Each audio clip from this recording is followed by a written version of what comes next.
सती में और पार्वती में एक अंतर भारी है। सती माँ धनवान है और पार्वती मैया गुणवान है। इसलिए पूरी दुनिया में जितने भी व्रत हैं, पूरी भारत की भूमि पर जितने व्रत होते हैं, कोई व्रत लक्ष्मी जी का नहीं है।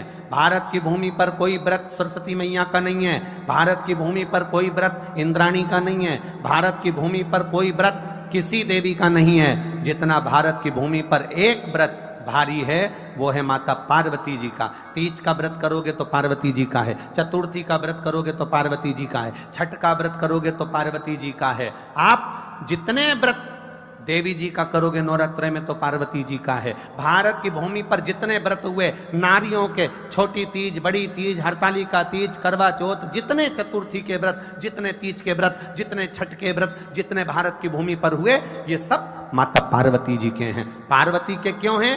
क्योंकि धनवान और गुणवान में अंतर है। माँ पार्वती गुणवान है, इसलिए माताएं उनके व्रत कर कर अपने अंदर भी वो गुण उत्पन्न करना चाहती हैं कि हम भी ऐसा तप करें, हम भी ऐसी साधना करें। हे माता पार्वती, जैसे आपका अखंड सौभाग्य है, हे माँ जगत जननी, हमारा भी मांग में अखंड सौभाग्य रहे। जैसे आपके चूड़े अमर हैं, हे माँ हमारे हाथ में भी चूड़े अमर हों। हे माँ जैसे आपके भाल की बिंदी अमर है, माँ मेरे भाल की बिंदी भी अमर हो।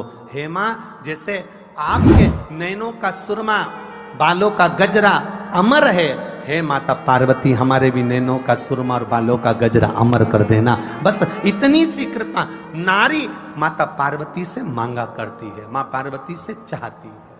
सूचक वस्तुओं का जो दान करता है वो जीवन में कभी विधवा नहीं होता। महाराज वो 8 वस्तुएं बताई हैं। पहला कुमकुम, दूसरा पुष्प, चाहे लाल हो, चाहे सफेद हो, चाहे पीला हो, पुष्प कोई भी हो। तीसरे नंबर पर है चंदन। चौथे नंबर पर है तांबुल, बीड़ा। 5वें नंबर पर है काजल। 6ठे नंबर पर है ईख। क्या बोलते हैं यहां पर ईख को? क्या बोलते हैं? गन्ना, ईख। 7वें नंबर पर है लौंग, खाने वाली जो लौंग होती है, लौंग। और 7वें नंबर पर है, 8वें नंबर पर है जीरा। कहते हैं चैत्र महीने की तृतीया तिथि को बिना नमक का भोजन कर कर, सुबह बिना नमक का भोजन करें, एक समय फलाहार करें बिना नमक का, और तुला दान के बराबर एक पलड़े में अपन बैठकर 8 वस्तुएं तुला की रख कर जो दान दे देता है वो नारी कभी विधवा होकर नहीं जाती, 7 जन्म तक अखंड सौभाग्यवती रहती है। अखंड सौभाग्य कार्य करेंगी तो भी सौभाग्य की सामग्री देंगी। सौभाग्य की सामग्री का दान क्यों किया जाता है? सौभाग्य सूचक वस्तुओं का दान क्यों किया जाता है? सौभाग्य की वस्तुएं क्यों प्रदान करी जाती है, क्यों दी जाती है? उसका कारण क्या है?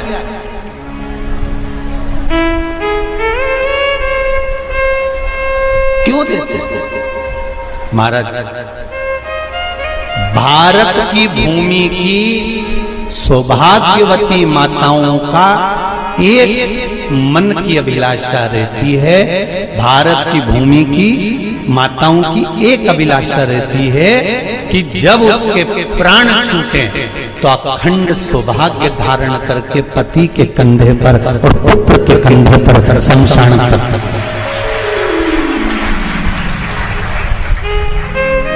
ये भारत की भूमि की माताओं की सोच है, उनके मन का संकल्प, उनके मन का भाव। और विदेश की माताओं का क्या संकल्प होता है? महाराज भारत का एक संत विदेश गया और भारत के संत जब विदेश गए तो वहां पर एक मां, एक स्त्री पति की कब्र के पास में बैठकर पंखा कर रही थी।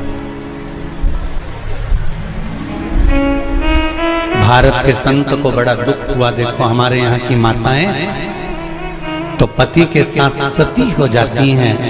हमारे भारत की भूमि की माताएं तो पति के साथ सती हो जाती हैं, पर ये तो विदेश की माताएं तो भारत की माता से भी बढ़कर है कि पति मर गया, कब्र के अंदर है, तो भी पंखा कर रही हैं।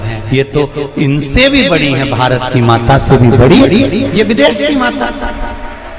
तो भारत के संत से रहा नहीं गया और भारत के संत ने जाकर पूछ लिया विदेश की माता से, माँ जी एक बात बताओ, हमारे यहाँ पति के साथ पत्नी सती हो जाती है, वो प्रथम गिनती में आती है, पर तुम तो उससे भी बड़ी हो कि पति मर गया उसके बाद भी उसकी कब्र को पंखा कर रही हो। इतने में विदेश की माता ने कहा, मैं पति को पंखा नहीं कर रही, हमारे यहाँ नियम है जब तक पति की कब्र नहीं सूख जाए हम दूसरी शादी नहीं कर सकते, इसलिए पंखे से सुखा रहा।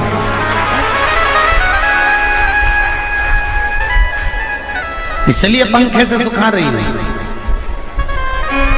मेरे भारत की माताओं में और विदेश की माताओं में अंतर है साहब। मेरे भारत की माताएं अखंड सौभाग्य की वस्तुएं धारण कर कर अपने आप को गौरवान्वितता महसूस करती हैं, और विदेश की माताएं ये सब वस्तुएं उतार कर गौरवान्वितता महसूस करती हैं।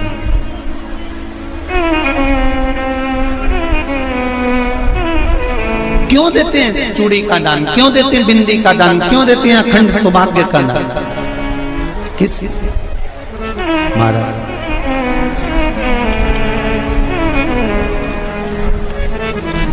मेरे हाथों में भर भर के चूड़ी रहे,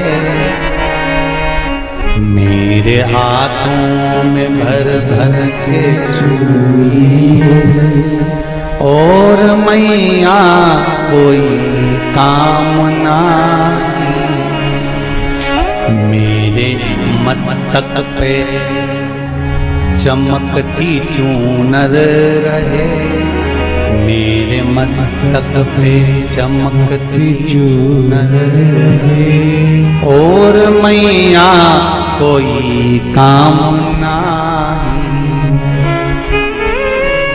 मेरी मांगों में भर भर के सिंदूर रहे, मेरी मांगों में भर भर के सिंदूर रहे, और मैया कोई कामना नहीं, मेरे पाँव में बिछुड़ी का जोड़ा रहे, एक बिछुड़ी नहीं, कितनी? 2, 3, 4, 5, एक एक पाँव में जोड़े से बिछुड़ी होना चाहिए, केवल एक नहीं, सिंगल नहीं। वो तो आजकल का फैशन हो गया महाराज, जो केवल एक बिछुड़ी धारण कर लो उसी में फैशन दिखे। श्रावण की शिव महापुराण की कथा कहती है जब बेटी को विदा करा जाता है और पहली बार बेटी के पांव में जब बिछुड़ी डाली जाती है तो वो बिछुड़ी भी अलग अलग नहीं होती, उस बिछुड़ी के जोड़ को चेन से एक दूसरे से बंधा हुआ होता। बोला सही है कि गलत? जितने आस्था चैनल पर कथा सुन रहे हैं, जितने फेसबुक पर सुन रहे हैं, यूट्यूब पर सुन रहे हैं, सुन लेना कि मेरे भारत की माताओं का जब पाणी ग्रहण संस्कार किसी बेटी का होता है, उसके पांव में जब पहली बार बिछुड़ा पिनाया जाता है, बिछुड़ी पिनाई जाती है, तो वो बिछुड़ी भी एक दूसरे से बंधी हुई होती है, चेन से बंधी हुई होती है। उसको अलग अलग वाली बिछुड़ी शादी के मंडप में नहीं पिनाई जाती। क्यों? जैसे ये बिछुड़ी एक दूसरे से पांव में बंधी हुई है, तुम्हारी जिंदगी अंतिम श्वास तक ऐसी ही बंधी रहे, यही बनना चाहिए। वो तो अब माताओं ने थोड़ा सा फैशन चेंज कर दिया, अब पांव में ज्यादा बिछुड़ी नहीं पहनती, गड़ती है, चुभती है, एक बिछुड़ी धारण महाराज। पर नहीं, बिछुड़ी भी 2 हो, जोड़े से हमारी माताएं, भारत की भूमि की जो माताएं हैं, ये चूड़ी भी हाथ में पहनती है तो जोड़े से पहनती है। बोलो जैसा सही है कि गलत है? एक अकेली चूड़ी माताएं हाथ में धारण नहीं करती हैं। अगर भारत की भूमि की संस्कारित माताएं हैं और भारत की भूमि की सभ्यता और संस्कृति को जानती है तो अकेली चूड़ी नहीं, जोड़े की चूड़ी पहनेगी। 2 चूड़ा डालेगी, 4 डालेगी, 12 डालेगी, पर सिंगल नहीं, अकेले। और सरल भाषा में समझ लो, हमारे यहां ठेले पर लेने जाओ तो जो केले अपन खाते हैं वो भी सिंगल नहीं देते, उसको भी जोड़े से दिया जाता है। 2 दूं की, 12 दूं की, आधी दर्जन दूं की 1 दर्जन दूं। अब अंदाजा लगाइए। हमारे यहां देने का भी एक भाव है। श्रावण के महीने की शिव महापुराण की कथा, जिसका नाम है श्रावण शिव महापुराण की कथा, ये कहती है कि पार्वती जी ने और गंगा जी ने ये चतुर्मास में जितना सौभाग्य का दान दिया है, उनके बराबर दुनिया का कोई व्यक्ति इतना सौभाग्य का दान नहीं दे सकता जो माता गंगा और पार्वती दोनों दान दे रहे हैं।